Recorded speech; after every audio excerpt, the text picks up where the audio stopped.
All right, so Hamlet. Here is the first of our 3-week unit on Hamlet. It's 4 weeks, I suppose, if we include last week, but last week was really more of an experience to understand the exam.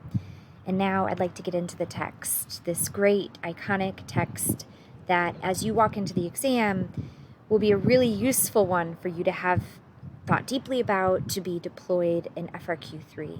So there's the logistical immediate help from the exam, but then there's just the reality that this is a fantastic play, and to experience it, to dig into it, those are enriching experiences.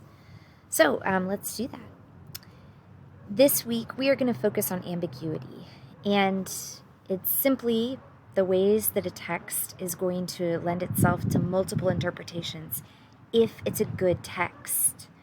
It's not that some of my favorite things that I read for entertainment's sake are bad texts, and I shouldn't probably say good, but you can tell a deep piece of literature because it's asking you, the reader, to do a certain amount of work.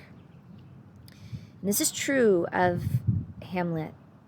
There is this great quote I found from Michel de Montaigne, who is a contemporary of Shakespeare. He was a little bit ahead of Shakespeare. And he says, "I have nothing to say of myself entirely, simply, or solidly, or in a word, without mixture and confusion." And I think that that neatly sums up the character of Hamlet. Polonius says, "To thine own self be true," in this famous line. You'll come to see that Polonius saying that is odd and worth our own attention and analysis. But I like it as the theme or the title of our unit because who is that? We're supposed to be true to our own selves, but how can we when we know we are layered, complex creatures who change from moment to moment?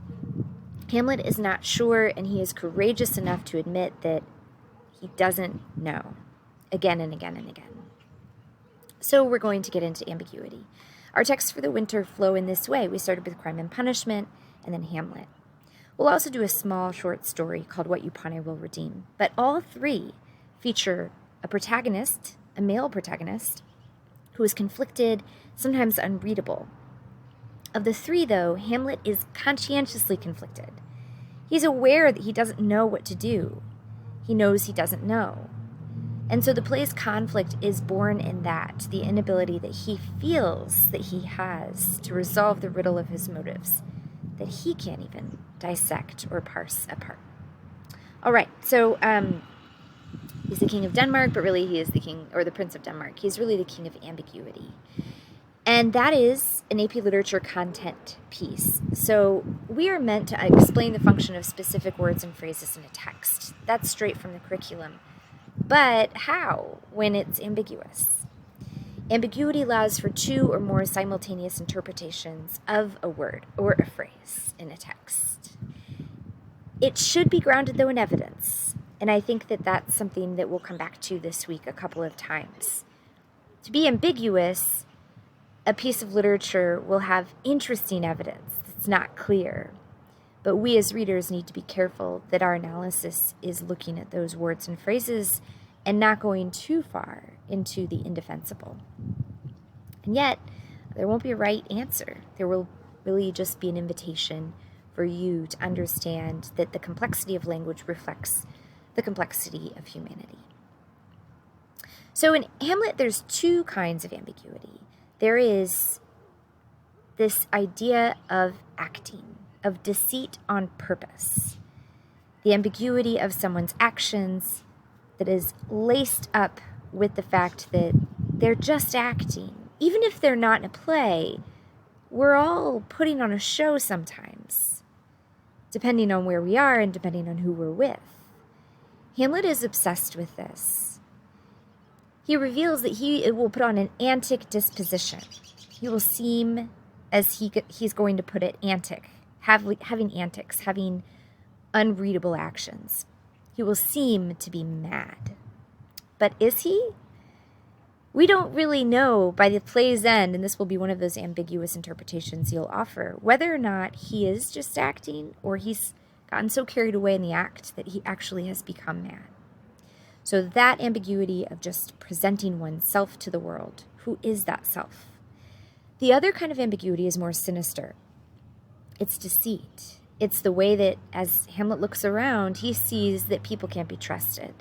They're covering up their actions. He notices when the other characters are acting intentionally evil or if they're just too superficial to understand their own motives. That's Claudius versus Polonius. And by the way, Hamlet doesn't really think the second kind is more redemptive just because the person seems unaware of their duplicitous motives. If anything, he has less respect for that. They're equally problematic. All right, so where does he fall? And this will be one of the questions that we're going to try to get into a little bit this week. Hamlet critiques the ambiguity of others, but himself uses ambiguity.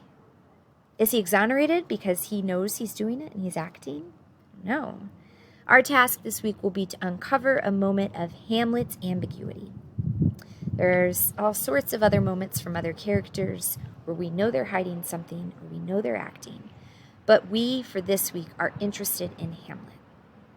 We will root the ambiguity in a particular kind of analysis, in figurative language. Well, why? Because figurative language is wonderful for allowing for ambiguity. The very nature of a metaphor is that it is indirectly telling us something. And so there is going to be a rich field of possible interpretations. So how does Hamlet use figurative language to express multiple meanings? I've listed a few of the most common figurative language pieces. Certainly you can get even more pixelated. When you're in the world of metaphor, you could be talking about metonymy or synecdoche. But all the same, this is a good list to start with. And I've linked a lit glossary if you want to get more specific. All right, so what are we doing? We are trying to understand and develop commentary that establishes a relationship between our evidence, the line of reasoning, and the claim. Not a thesis, because we're just doing a paragraph this week. I have two pieces of more specific content knowledge to offer. More sophisticated literary analysis might explain the significance or relevance of interpretations within a broader context. They might discuss alternative interpretations, ambiguity, or use relevant analogies to help everything make more sense. The other thing is more sophisticated literary arguments will explain the significance of an interpretation by using attention to figurative language or by evaluating literary techniques within the text. Put simply, a good analysis will even unintentionally incorporate figurative language. It will be interested in literary technique because you can only go so far with an analysis before you have to talk about how the character is speaking or thinking. All right, creative analysis. Finally, the task. So quickly, as you get into this, you're going to have to notate. Here's just a look at how you do that. I've got this quick parenthetical here. When you're listing where you find something, include the act, period, the scene, period, and then the line numbers. You can leave out line numbers if your text does not have them. That is fine. The Roman numerals, notice that. This is the correct way in MLA format to note Shakespeare. All right. So here's what we are doing.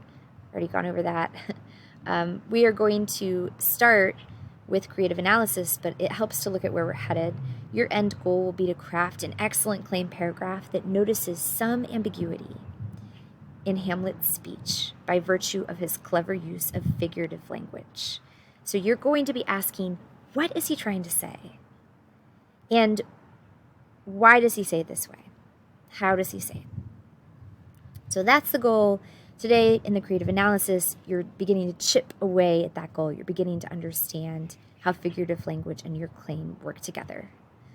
So here's what you are to do. Wade through Hamlet's many monologues or soliloquies in Act 1 and Act 2, and then find a moment of figurative language that is particularly interesting, surprising, striking to you. Be sure it's connected to a bigger idea. Almost everything is in Hamlet because he hardly ever uses throwaway words. But still, it will set you up for success if the figurative language that you notice is connected to some bigger thing, some bigger conflict, some bigger idea.